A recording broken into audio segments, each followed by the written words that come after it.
नमस्कार दोस्तों, स्वागत है आपका हमारे चैनल पर फिर से एक बार नई कहानी के साथ। तो चलिए बिना समय गवाए कहानी को शुरू करते हैं। बहू, मैंने लिस्ट तैयार कर दी है। अपने मायके जाओ तो ये लिस्ट लेती जाना और अपने मम्मी पापा से कह देना कि हमें सामान इस लिस्ट के अनुसार ही चाहिए। मैं इस बार कोई कमी नहीं चाहती हूँ। मंजुला जी अपनी बहू गरिमा को लिस्ट पकड़ाते हुए बोली। लिस्ट को हाथ में लेकर गरिमा एक पल के लिए तो लिस्ट को देखती ही रह गई। उसे इस तरह से देखते देखकर मंजुला जी बोली, अरे अब देख क्या रही है, ले जाकर अपने बैग में रख ले ताकि इधर उधर न खो जाए। और तुमसे संभाल कर नहीं रखते बनती है तो मैं इसे पवन को दे दूंगी, वही दे देगा अपने ससुर को। मंजुला जी गरिमा की तरफ अपना हाथ बढ़ाते हुए बोली।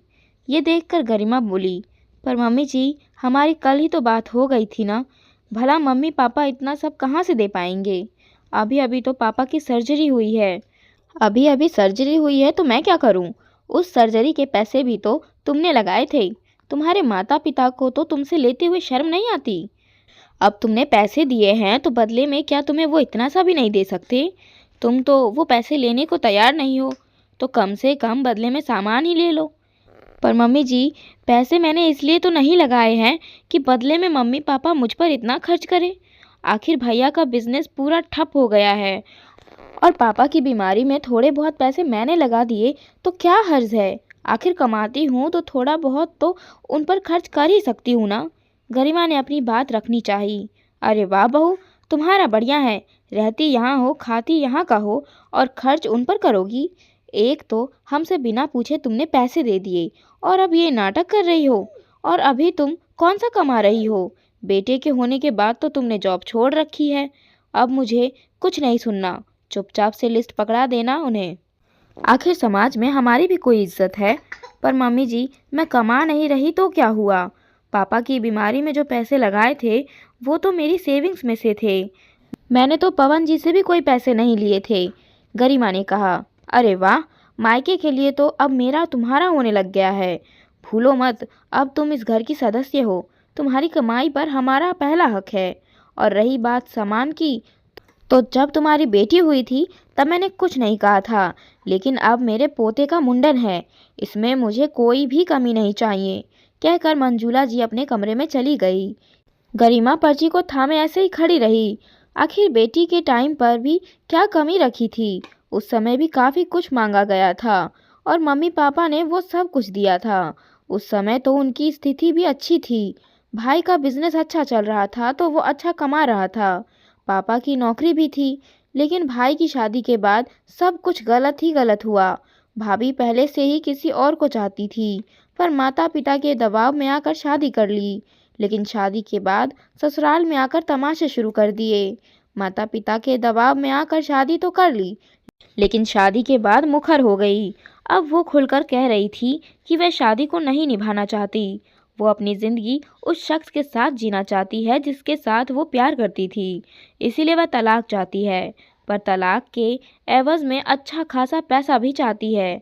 लेकिन भाई और मम्मी पापा ने पैसे देने से इनकार कर दिया। केस कोर्ट में गया और वहाँ वो साफ मुकर गई कि वो ससुराल में नहीं रहना चाहती।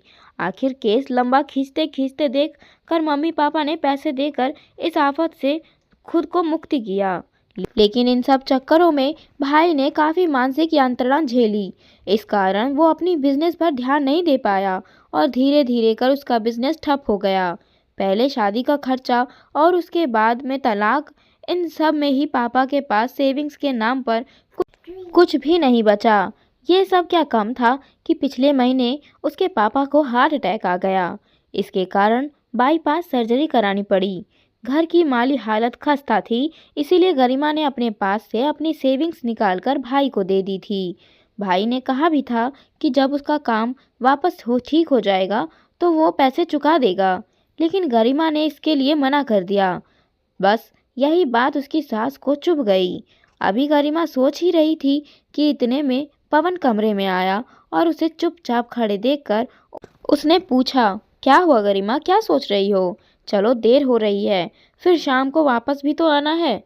पवन जी, मम्मी ने यह पर्ची दी है, कहा है कि प्रिंस के मुंडन पर उन्हें मम्मी पापा से ये सारा सामान चाहिए। भला मम्मी पापा भाई कहाँ से सामान दे पाएंगे। गरिमा ने पर्ची दिखाते हुए कहा, लाओ मुझे दो, मम्मी से मैं बात कर लूँगा, अभी तो फिलहाल तुम चलो। कहकर पवन गरिमा को लेकर वहाँ से रवाना हो गया।